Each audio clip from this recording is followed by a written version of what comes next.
नमस्कार, आप देख रहे हैं राजनीति और आपके साथ मैं हूं राजेंद्र देव।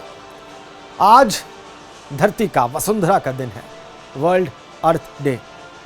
और धरती के प्राणी इस वक्त कोरोना के संकट का सामना कर रहे हैं। पूरी दुनिया, लगभग पूरी दुनिया डरी हुई है, डर के मारे लॉकडाउन में है, अपने घरों में कैद है। लेकिन इसमें अच्छी खबर यह है कि हरियाली वापस आ गई है। पशु पक्षी गुनगुना रहे हैं, उन्हें अब इंसानों का डर नहीं है। इंसानों की कोई गतिविधि, कोई एक्शन, कोई एक्टिविटी उन पर प्रभाव नहीं डाल रही, बुरा प्रभाव नहीं डाल रही। नदियां शुद्ध हो रही हैं। करोड़ों अरबों खर्च करके जो बात नहीं बनी, वो लॉकडाउन के 1 महीने के वक्त ने बहुत हद तक बना दी है। वैसे तो यह आपदा काल है, लेकिन इसका यह भी एक सच है कि जो आपदा हमारे पर्यावरण पर आन पड़ी थी, उससे हमें फिलहाल थोड़ी सी मुक्ति मिल ही गई है। धरती साफ सुथरी, धुली धुली सी नजर आ जाती है। कुछ लोग तो इसे ऐसे बयान कर रहे हैं जैसे उनकी आंखों की ज्योति बढ़ गई। एयर क्वालिटी इंडेक्स पहले से बहुत बेहतर हुआ है, उसके आंकड़े हम आपको दिखाएंगे आगे। लेकिन सबसे पहले आपको उत्तर प्रदेश के 4 शहरों की 4 नदियों की तस्वीर हम दिखा रहे हैं। देखिए, अयोध्या की सरयू नदी की तस्वीर आप देखिए, प्रयागराज में गंगा की तस्वीर देखिए, वाराणसी में गंगा की तस्वीर देखिए, और गोरखपुर में राप्ती नदी की तस्वीर देखिए। कमोबेश अगर इन नदियों की तस्वीर आपने पहले देखी हो तो आप बिल्कुल साफ अंदाजा लगा सकते हैं कि इनकी इस वर्तमान तस्वीर में ये नदियां कितनी साफ नजर आ रही हैं। पहले की तुलना में इन नदियों की स्थिति, इन शहरों में नदियों की स्थिति बहुत बेहतर हुई है, और ये बहुत अच्छी खबर, क्योंकि नदियों का सूखना, उनका प्रदूषित होना बहुत बड़ी चिंता का विषय बन गया था पर्यावरण विज्ञानियों के लिए, और हम सब के लिए, और सरकार के लिए भी। तो 4 नदियों का हाल आपने देखा, अयोध्या, प्रयागराज, वाराणसी और गोरखपुर।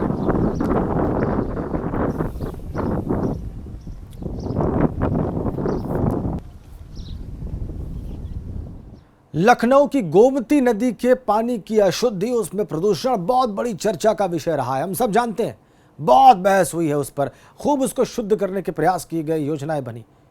लेकिन इस वक्त वहां के जो हालात हैं वो संतोष दे रहे हैं। उसकी भी तस्वीर आप देखिए। यह है लखनऊ में गोमती नदी का आज का दृश्य। ये देखिए आप, नदी बहुत स्वाभाविक रूप में अपने दिखाई दे रही है। आसमान साफ, खिली हुई धूप, और ये देखिए नदी की स्थिति। नदी अपेक्षाकृत बहुत बेहतर, बहुत साफ। लखनऊ में गोमती नदी की तस्वीरें आप देख रहे हैं, और लखनऊ के लोगों के लिए नहीं, यह पूरे प्रदेश और देश के लोगों के लिए सुकून देने वाली खबर है।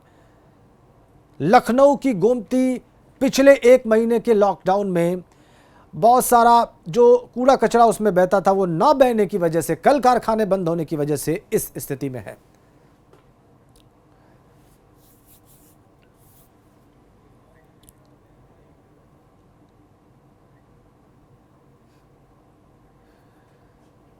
लखनऊ में गोमती की स्थिति आपने देख ली। लेकिन गंगा की सफाई की बहुत सारी बातें हुई हैं। विपक्ष इसके लिए सरकार को बहुत बार जिम्मेदार ठहराता है। सरकार के दावे हैं कि वो गंगा को शुद्ध करने के लिए बहुत कुछ कर रही है, उसके प्रयास सफल हुए। लेकिन वाराणसी और प्रयागराज में आज की जो गंगा की स्थिति है, मौजूदा स्थिति है, पहले आप उसकी तस्वीरें देखिए, वाराणसी और फिर प्रयागराज। ये देखिए 2 तस्वीरें, मछलियां आपको दिख सकती हैं बड़े आराम से वाराणसी में गंगा के पानी में, और ये रहा प्रयागराज की गंगा का दृश्य।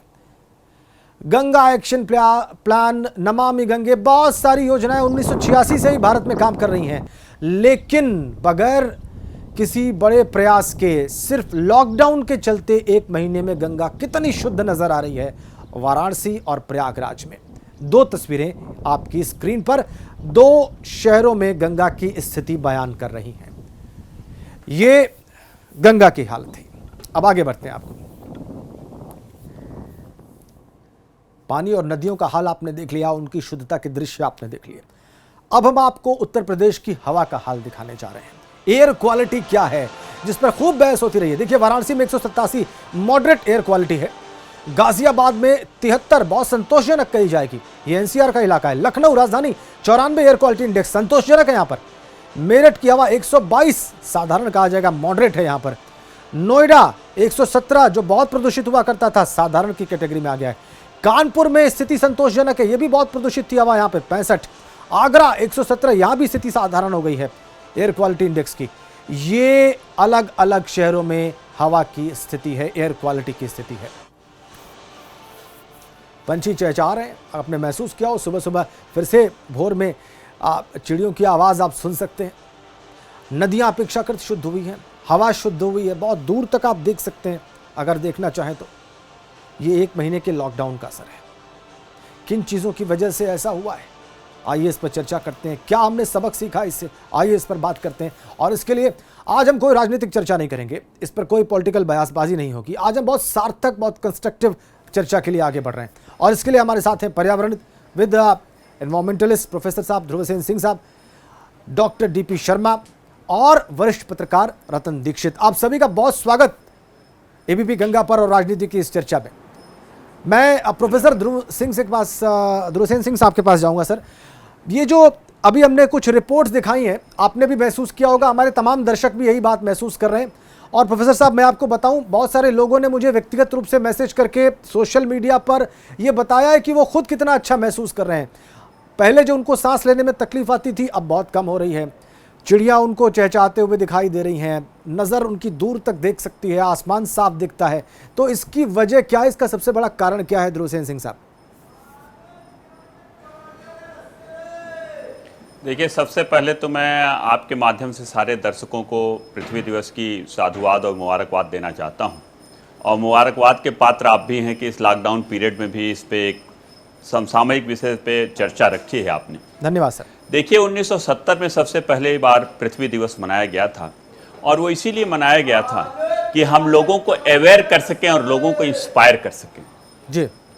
और आप ये देखिए कि इस लॉकडाउन में निश्चित रूप से आपने जो बोला, एक संकट की घड़ी है, एक आपदा हमारे ऊपर आई हुई है जी। लेकिन अगर हम उसका सकारात्मक पक्ष देखें तो हमें लगता है कि जो प्रकृति और पर्यावरण के 3 घटक होते हैं, जलमंडल, वायुमंडल और स्थल मंडल, और ये तीनों मंडल हमें जीने की मूलभूत आवश्यकताएं प्रदान करते हैं, जिसके बिना पृथ्वी पर जीवन संभव नहीं है। जलमंडल पानी देता है मुफ्त में, वायुमंडल हवा देता है, ऑक्सीजन देता है मुफ्त में, स्थल मंडल हमको मृदा देता है जिसपे हम अन्न पैदा करते हैं। लेकिन इतने समिट हुई, इतने प्रोटोकॉल हुए, इतने बार पृथ्वी और पर्यावरण को बचाने के लिए सारे प्रयास किए गए, लेकिन इस लॉकडाउन ने जो कुछ 1 महीने में कर दिया है, जिसका कि हम लोग कभी अनुमान भी नहीं लगा सकते थे जी। आप देखिए, जो प्रदूषण है, जब भी आपने एयर क्वालिटी इंडेक्स बहुत से शहरों का दिखाया, जब ना कंस्ट्रक्शन हो रहा है, न जब कोई ट्रांसपोर्ट हो रहा है, ट्रांसपोर्ट चल रहा है, न हमारे सिविल एविएशन नहीं चल रहे हैं, न कोई हमारे उद्योग धंधे चल रहे हैं, तो जो वायु का प्रदूषण है वो इस समय न्यूनतम हो गया है। जो जल में भी प्रदूषण होता था, चाहे वो डोमेस्टिक वेस्ट जाता हो, इंडस्ट्रियल वेस्ट जाता हो, तो डोमेस्टिक वेस्ट तो खैर जा रहा है, लेकिन इंडस्ट्रियल वेस्ट पूरा रुक गया है, तो जल प्रदूषण भी रुक गया है। स्थल में भी अगर हम देखें तो जो हम लोग प्लास्टिक वगैरह जो डालते थे, ये सारे के सारे प्रदूषण हमने समाप्त कर दिए हैं। तो आप ये समझिए कि जलमंडल, स्थल मंडल और वायुमंडल में एक तरफ तो हमने प्रदूषण कम कर दिया है, और उसके परिणाम स्वरूप ये तीनों चीजें नवीनीकृत हो रही हैं। हम यूं कहें कि इनका पुनरुत्थान शुरू हो गया है। तो जिस तरीके से ये एक सकारात्मक पक्ष निकल के आया है लॉकडाउन का, कोई सोचा भी नहीं होगा कि विश्व में एक दिन ऐसा आएगा कि पूरे विश्व में कोई फ्लाइट नहीं चलेगी, ट्रेनें नहीं चलेंगी। ऐसा तो हम लोग सोच के भी नहीं कर सकते थे, जितना सकारात्मक कदम इस लॉकडाउन के चलते निकल के आया है। और इसका परिणाम सबको देखने को मिल रहा है कि पानी हमें कितना शुद्ध दिखाई दे रहा है, एयर क्वालिटी हमें कितनी शुद्ध दिखाई दे रही है। स्थल पे, रोडों पे इस समय झाड़ू अगर न लगे तो भी हमें कोई गंदगी नहीं दिखाई दे रही है। ठीक है, पत्तियां दिखाई दे सकती हैं, लेकिन जो प्लास्टिक वगैरह फेंके रहते थे, वो सारी चीजें इस समय न्यूनतम हो गई हैं। बिल्कुल बिल्कुल बिल्कुल। हमारे साथ डॉक्टर डीपी शर्मा साहब हैं। और डॉक्टर डीपी शर्मा साहब, स्वागत है आपका। पिछले 1-1.25 महीने से हम चर्चा क्या कर रहे हैं कि हमें किस चीज से बचना चाहिए। हम चर्चा क्या कर रहे हैं कि हम कैसे घरों में रहें, कैसे अपने अंदर की इम्यूनिटी बढ़ाएं। इसी तरह की चर्चा हो रही है, और उसमें आप डॉक्टर साहबान के साथ भी बहुत सारी बातें हुई हैं। लेकिन ये आज मैंने इसलिए इस विषय को उठाया क्योंकि इस विषय का सीधा असर, इस एयर क्वालिटी इंडेक्स का सीधा प्रभाव हमारे और आपके हेल्थ पे है, इसकी सेहत पे है, हमारी पूरे समाज की सेहत पे है। अभी जो ये आंकड़े हैं, अभी जो ये स्थिति है, इससे मेडिकली हम अपने आप को कितनी अच्छी कंडीशन में मान सकते हैं डॉक्टर डीपी शर्मा? जी, मैं, जैसा कि आपने बताया, आज वर्ल्ड अर्थ डे है, तो आज हमें इस कोरोना का जो महामारी का जो रूप है, जो विध्वंसकारी रूप है, उसमें ये हम सभी को एक पॉजिटिव संदेश मिल रहा है नेचर की तरफ से। हमें इंट्रोस्पेक्शन करने का टाइम मिल रहा है कि हम अंदर अपने झांक के देखें कि हम कहाँ पहुंच गए थे जी, हम कहाँ किस अंधेरे कुएं में जा रहे थे। हमें इस जो दुनिया की भागदौड़ है इसमें हम भूल गए कि हमें जीने के लिए रोटी कपड़ा और मकान नहीं, जो हमारी मूलभूत जरूरत है, जो प्रकृति ने हमें दी है, जल, वायु और पृथ्वी, आकाश और सूर्य, 5 चीज होती हैं जो तत्व जो जरूरी होते हैं, जो प्रकृति ने हमें दिए। बिल्कुल। तो इनमें से 3 हमारी अप्रोच में हैं, पृथ्वी, जल और वायुमंडल। तो ये प्रकृति की चीजें ऐसी हैं जो हमें प्रकृति ने, ईश्वर ने हमें प्रदत्त की हैं, जिनके बिना हम एक क्षण भी जीवित नहीं रह सकते। हम रोटी कपड़ा और मकान के बिना जीवित रह सकते हैं, लेकिन जल और वायु के बिना हम और पृथ्वी के बिना हम बिल्कुल जीवित नहीं रह सकते एक क्षण भी। तो हमें ये सोचना चाहिए कि जो हमें प्रकृति ने ये चीजें दी हैं, ये ऐसा टाइम, कोरोना का टाइम ऐसा है जिस समय हम घर में अपना बंद हैं और घर में लॉक्ड हैं, तो ये हमें इस चीज को सोचने के लिए मजबूर करती है। और हमें सोचना चाहिए कि आज हमारे केवल घर में बैठने से वायु भी शुद्ध हो गई, जल भी शुद्ध हो गया। तो ये हम कहीं ना कहीं हमारे लिए एक मैसेज है, इंट्रोस्पेक्शन है कि हम अपने इसमें ध्यान दें कि हम कहाँ चले गए थे और हमें क्या करने की जरूरत है। तो मेरा कहने का मतलब ये है कि सर, ये बहुत ही, अगर एक बहुत बड़ा नेगेटिव पहलू था कोरोना का, जो महामारी का, तो इसके साथ एक बहुत अच्छा मैसेज भी है। हम प्रकृति की जो हमारी धरोहर है, जो खरीदी नहीं जा सकती पैसे से, जिसके बिना हम जीवित नहीं रह सकते, स्वच्छ वायु और जल के बिना, उसके संरक्षण की बहुत ज़रूरत है, जिसको हम, ये हमारे ही द्वारा प्रदूषित किया हुआ था, ये सिद्ध है। क्योंकि हमने जैसे ही घर में बैठे तो आज मतलब बिना प्रयास के ही वायु भी शुद्ध है, जल भी शुद्ध है। तो कहीं ना कहीं हम अपने ही पैरों पे कुल्हाड़ी मार रहे थे। हम ये नहीं देख रहे थे कि हम दुनिया, जो रोजमर्रा की जो हमारे जीवन की दिनचर्या है, उसमें हम अपने ही पैरों पे कुल्हाड़ी मार रहे हैं, वायुमंडल और जल को प्रदूषित करके और उसका ध्यान न रख के जी। तो मैं ये कहूँगा कि ये एक हमारे लिए मैसेज है। हम कोरोना के साथ साथ ये बैठ के अपना इंट्रोस्पेक्शन करें कि कैसे हम ये इसको बिना पैसे के भी, अगर हम थोड़ा सा प्रयास करें और अब ध्यान दें, तो बिना, गवर्नमेंट इतना पैसा लगाती है इसके लिए, शुद्धिकरण के लिए, वायु मंडल शुद्धिकरण के लिए और जल शुद्धिकरण के लिए गवर्नमेंट इतना पैसा खर्च करती है। आपकी बात में पैसा खर्च किए, आपकी बात का मैं विस्तार कर दूं सर, आपकी बात का विस्तार कर दूं मैं। हमारे जो पुरुषार्थ जिसको हम अपना समझ रहे थे, उसने दुनिया को, देश को, समाज को, वातावरण को प्रदूषित कर दिया था। और अगर हम चुपचाप बैठ गए, मौन हो गए जी, अपने आप को थोड़ा सा निष्क्रिय कर लिया, तो हमारे लिए कितने सारे पॉजिटिव फैक्टर खड़े हो गए अगल बगल जी। तो बिल्कुल सही बात है, इससे सबक हम ही लोगों को सीखना है जी। और जो बात प्रयास करके हम हासिल नहीं कर पा रहे थे, वो प्रयास बंद करके हमने हासिल कर लिया। बहरहाल आपने जो बात कही है वो बहुत इंपॉर्टेंट है, लेकिन इसका जो स्वास्थ्य पे प्रभाव है, कितना अच्छा प्रभाव है, इससे हमें एडिशनल बेनिफिट क्या क्या मिल रहे हैं, इस आबो हवा के, इस शुद्ध वातावरण के, सपोर्ट बंद है, इसका असर है। इसका असर 1 महीने में पड़ा है। एयर क्वालिटी इंडेक्स बेहतर हो गया है, पानी शुद्ध हो गया है, वातावरण बड़ा अच्छा दिखाई दे रहा है, लेकिन क्या ये हमेशा रह पाएगा? तो उत्तर होगा नहीं। हमारे साथ हैं वरिष्ठ पत्रकार रतन दीक्षित साहब। दीक्षित जी, एक बार फिर से बहुत स्वागत सर आपका। अब जिन कारणों की वजह से ये स्थिति बेहतर हो गई है, वो कारण हमेशा तो रहने वाले नहीं है, और यही वातावरण हम लोग को चाहिए हमेशा। तो क्या करें सर फिर आगे?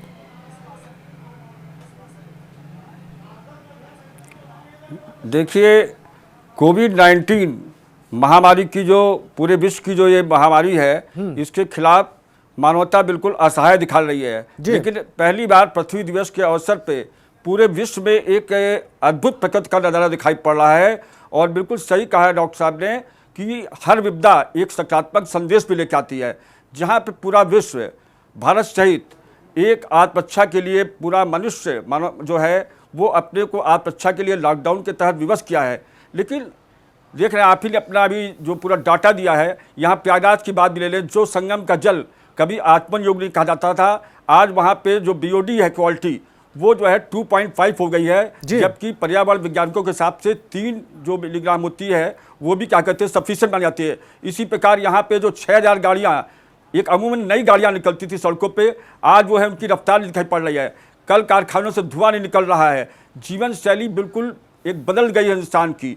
और ऐसी स्थिति में साउंड का देखिए, ध्वनि प्रदूषण पे बहुत बड़ा असर पड़ा है। अगर हम यहाँ प्रयागराज जी की बात करें तो आमतौर पर जो उसको माना जाता था कि 55 जो है ये दिन में होना चाहिए और 45 डेसिबल जो है रात में होना चाहिए। इस समय स्थिति यहाँ प्रयागराज में बता रहे हैं, और भी शहरों की स्थिति यही है प्रदेश में कि 25 जो है वो क्या कहते हैं दिन में है और रात में 20 है। इसी प्रकार जो हमारी जो माइक्रोकोन है PM10 है, ये जो प्रदूषित शहरों में यहाँ भी कहता था वो जो है कहा 200-300 हो गया था, 200 का वो था, और आज जो है 20 और 25 के बीच में है। कुल मिलाकर जैसी हम चर्चा आपके इतने अच्छी वार्ता कर रहे हैं एक सार्थक संदेश के लिए, तो एक संदेश भी है इसमें। अब ये लॉकडाउन की अवधि है, लेकिन प्रकृति ने दिखा दिया कि उसको दोहन किया गया। प्रकृति से जब भी दूर मानव की जीवन शैली हुई हो या मनुष्य के द्वारा क्या कहते हैं अपनी वैज्ञानिक मेधा या कोई बौद्धिक योग्यता, आज सब जो है असहाय बन गए हैं। तो कहीं ना प्रकृति कह रही है मनुष्य से कि जीवन संबंध उसके साथ स्थापित करके आगे बढ़ो। आपने जो ध्वनि प्रदूषण का आंकड़ा दिया, दीक्षित साहब, आपने जो ध्वनि प्रदूषण की बात कही वो बहुत महत्वपूर्ण आपने ऐड ऑन किया इसमें। बिल्कुल सही कह रहे हैं आप। शोर कम हो गया है और पंछी चहचहा रहे हैं, वो बहुत खुश हैं। सुबह सुबह उनकी आवाज सुनाई देती है। कभी कई साल पहले प्रयागराज में, जी बिल्कुल, प्रयागराज में साइबेरियन पंछी अभी तक हैं संगम में। जी। लेकिन क्या ये सब हमेशा रहेगा? एक्टिविटी तो बढ़ेगी सर। अभी आप देखिए, ये कल कारखाने स्थिति सामान्य होते ही फिर पूरे शबाब पर आ जाएंगे, फिर मोटर गाड़ियां दौड़ने लगेंगी, फिर वही एमिशन होने लगेगा, कल कारखाने चलने लगेंगे। तो ये वातावरण प्रोटेक्ट कैसे रहे? क्या इससे वाकई व्यवस्था और हम लोग कोई सबक लेते दिख रहे हैं? आपको लग रहा है कि हम लेंगे या हम सब भूल जाएंगे थोड़े दिनों में? दीक्षित साहब, देखिए यही सबसे बड़ा प्रश्न है। जो यक्ष प्रश्न है यही है पूरे मनुष्य जीवन के सामने इस समय। यही प्रश्न है कि हम अपनी जीवन शैली इसको एक प्रकृति के साथ तादम संबंध करते हुए संकल्प ले। नहीं तो कोरोना आया है, कोविड-19 आया है, फिर इसी प्रकार के जो वायरस है, बैक्टीरिया है, जब प्रकृति के जो ऐसा जब दोहन होता है तो वायरस और बैक्टीरिया को एक अप्राकृतिक रूप से एक बढ़ने का अवसर मिलता है, वही विस्तार है। तो मनुष्य को अपने इस कीमती जीवन को बचाना है तो आज पृथ्वी दिवस ही में नहीं, इस पर एक सबक लेना होगा, एक सकारात्मक संदेश देना होगा अपने क्षण के स्वरूप में कि हमको भविष्य में अपनी जीवन शैली में अपने चाहे कल कारखाने को चलाना है, पर्यावरण की जिस प्रकार से पृथ्वी के दोहन से, प्राकृतिक संपदाओं के दोहन से जिस प्रकार की स्थिति है, तो चाहे हमें सबक लेना होगा, राज्य सरकारें हो, केंद्र सरकारें हो। सर बिल्कुल आप ठीक कह रहे हैं, हमें तो सबक लेना ही है। उन सबको, लेकिन जो पॉलिसी मेकर्स हैं, सर बिल्कुल ठीक बात है, हमें तो सबक लेना ही है, इसमें कहीं कोई दो राय नहीं है, कहीं कोई शुबा नहीं है। लेकिन जो पॉलिसी मेकर्स हैं, जो राज्य की, जो देश की नीतियां बनाते हैं, क्या वो इसमें कोई नीति ढूंढेंगे इन परिस्थितियों से कुछ सीख कर? इसी पर चर्चा को आगे बढ़ाएंगे हम। प्रोफेसर ध्रुव सेन सिंह साहब से बात करेंगे, लेकिन इस ब्रेक के बाद। इन हालात से हम क्या सबक सीखेंगे, व्यवस्था क्या सबक सीखेगी, अब चर्चा यहां पर आकर खड़ी है। और हमारे साथ हैं पर्यावरणविद प्रोफेसर ध्रुव सेन सिंह साहब। प्रोफेसर साहब, आपको लगता है कि व्यवस्था इन हालात से और जो चीजें निकल कर आ रही हैं, जो डेटा निकल कर सामने आ रहा है, उससे कोई सबक सीखकर अपनी नीतियों में कोई परिवर्तन करेगी आने वाले दिनों में?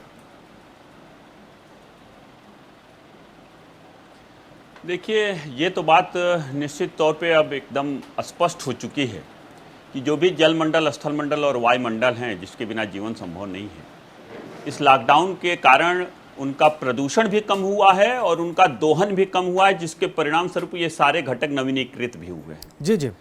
अब की अर्थ डे का जो टॉपिक है वो क्लाइमेट एक्शन है। समय समय पर सुझाव लिए जाते हैं जब भी कोई परिचर्चा होती है या कोई भी समिट होती है कि क्या प्रयास किए जाएं इसको कम्बैट करने के लिए। अब तक जो प्रयास हम लोग बताते थे कि भाई एफॉरेस्टेशन होना चाहिए, हर ग्रीन हाउस गैसेस का एमिशन कम होना चाहिए, वाटर रिसोर्सेज नदियों को रिस्टोर करने के लिए डिसिल्टेशन होना चाहिए, सारी चीज़ें बताई जाती थी। ये किसी के भी दिमाग में नहीं आता था कि लॉकडाउन भी एक कोई सकारात्मक कदम हो सकता है। हमें लगता है कि इस लॉकडाउन का यही सबसे बड़ा सकारात्मक पक्ष है कि पूरे विश्व में हम लोग ये सोच सकते हैं कि जैसे हम लोग 5 दिन 6 दिन काम करते हैं तो एक दिन आराम लेते हैं, हम क्या प्रकृति और पर्यावरण को कभी आराम करने का मौका देते हैं? कभी नहीं देते। पहली बार हमने उसको आराम करने का मौका दिया है, जिसका प्रतिफल हमारे सामने कितना अच्छा निकल के आ रहा है। तो हमें लगता है कि पूरे विश्व स्तर पे कुछ ऐसे ही लॉकडाउन का प्रयास किया जाना चाहिए कि साल भर में हम लोग भाई 10 दिन के लिए या 5 दिन के लिए या साल में 2 बार 3-3 दिन के लिए लॉकडाउन करेंगे, तो हमें लगता है कि ये पृथ्वी और ये प्रकृति और पर्यावरण रिजुवेनेट होता रहेगा, नवीनीकृत होता रहेगा। और इसके अलावा आपने जो कहा बहुत अच्छा कहा कि हमें कोई प्रयास नहीं करना है, वही एक प्रयास है जी, हम सब लोग अपने घरों में बैठे रहें, कोई प्रयास ना करें, लॉकडाउन में रहें, वही सबसे बड़ा प्रयास होगा इस प्रकृति, पृथ्वी और पर्यावरण को संरक्षित रखने के लिए। बिल्कुल बिल्कुल ठीक कहा सर आपने। असल में हमारी जो महत्वाकांक्षा है वो उस महत्वाकांक्षा को अगर हम साधारण आकांक्षाओं में तब्दील कर दें, जो बहुत सारी इच्छाएं हैं उसको कुछ साधारण इच्छाओं में तब्दील कर दें, तो बहुत सारी समस्याएं तो वैसे ही समाप्त हो जाएंगी। डीपी शर्मा साहब, मैं आपसे फिर वही सवाल दोहरा रहा हूं कि एक आदमी, एक साधारण व्यक्ति इस पर्यावरण में जो वर्तमान में स्थिति है उसको किस तरह का स्वास्थ्य लाभ हो रहा है और क्या वो इसमें और करे तो उसकी स्थिति और बेहतर हो सकती है? डॉक्टर शर्मा, बहुत संक्षेप में, समय कम है। जी जी, मैं एक तो ये कहूँगा कि इसमें जो बीमारियों से जहाँ तक संबंध है, तो हमारी जो मोर देन 80% बीमारियाँ वो जल, वायु और पृथ्वी से ही संबंधित हैं। जैसे अगर हम पृथ्वी पे जितना भी कचरा होता है, जितनी भी गंदगी होती है, हम पृथ्वी पे डाल देते हैं, अपने आसपास डाल देते हैं जी। उससे जितनी इन्फेक्टिव बीमारी हैं वो सारी हमें ही होती हैं पलट के। और इसके अलावा जब वो बारिश आती है या पानी के साथ बहाव के साथ जाती हैं तो वो हमारे नदी नालों में जाके उनको गंदा करते हैं, पानी को गंदा करते हैं। तो मेरा कहने का मतलब ये है कि जितनी हमारी बीमारियां हैं उनमें से 80% बीमारियां जो है करीब करीब वो जल, वायु और पृथ्वी, इनके प्रदूषण के कारण ही होती हैं। जैसे हम अलग अलग शॉर्ट में ले लें, पृथ्वी का मैंने बताया आपको कि हमने गंदगी ली और फेंक दी, वो कहीं ना कहीं हमें ही नुकसान पहुंचाती है, इन्फेक्टिव बीमारी करती है। उसके बाद जल है, जल जनित बीमारियां ढेर सारी हम लोग पता है कि वो अल्टीमेटली हमारी सब्जियों में और उनमें जाके जब हम लगाते हैं तो वो पलट के हमें ही बीमार करता है। बिल्कुल बिल्कुल सर, बिल्कुल। अब रहा वायु की, वायु प्रत्यक्ष है। अगर हम वायु में प्रदूषण फैलाते हैं, उसका ध्यान नहीं रखते हैं, तो वायु जनित ढेर सारी हमारी सांस की बीमारियां हैं, हमारी अस्थमेटिक ढेर सारी बीमारियां हैं जो रेस्पिरेशन के थ्रू हमारे अंदर जाती हैं और हमें नुकसान पहुंचाती हैं। तो ये भी हमें पता है, तो हमें इन तीनों चीज़ों का विशेष रूप से ध्यान रखना पड़ेगा। तो ये चीज़ एक ऐसी चीज़ है जिससे हमें अप्रत्यक्ष रूप से या प्रत्यक्ष रूप से हमें ये सोचने का मौका है कि हम खुद सुधरें। ये लॉकडाउन जो अभी हमारे साथी जो पर्यावरणविद थे, मैं उनकी बात से थोड़ा कम सहमत हूँ कि वो कह रहे हैं कि लॉकडाउन करना पड़ेगा।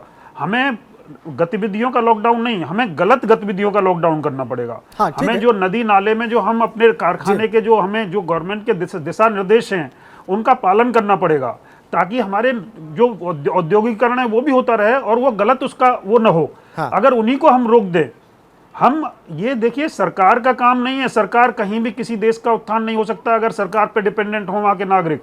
हमें खुद सुधरना पड़ेगा, हमें डिसिप्लिन रहना पड़ेगा। अगर हम डिसिप्लिन नहीं रहेंगे तो आज हम लॉकडाउन को देख रहे हैं, हम कहाँ तोड़ रहे हैं और हमें हमारे ऊपर तो बहुत कुछ निर्भर है सर। ये केवल ये नहीं, ये लॉकडाउन कर दिया वो लोग नहीं, बिल्कुल आप ठीक कह रहे हैं। हमें आत्मानुशासन तो सबसे बड़ी आवश्यकता है, इसमें तो कहीं कोई मुझे लगता नहीं कहीं कोई मतभेद है। लेकिन हाँ, नीतियां भी उस तरह की होनी चाहिए जो इस आत्म अनुशासन को आगे बढ़ाएं, इसको प्रेरित करें। खैर, आप सभी से सार्थक चर्चा हुई, आप सभी का बहुत धन्यवाद। समय इतना ही था। प्रोफेसर सिंह दीक्षित साहब और डॉक्टर डीपी शर्मा इस चर्चा का हिस्सा बनने के लिए। परिस्थितियों वश लॉकडाउन हुआ, लॉकडाउन ने पर्यावरण की स्थितियों को बदल के रख दिया है। बहुत सारे अंधेरे हैं लेकिन उजाला इसमें पर्यावरण वाला हिस्सा है। अब ये कैसे बरकरार रहे, ये आपको और हमें सोचना है। हमें सुरक्षित भी रहना है और पर्यावरण को भी सुरक्षित रखना है। राजनीति देखने के लिए आप सभी का बहुत धन्यवाद। नमस्कार।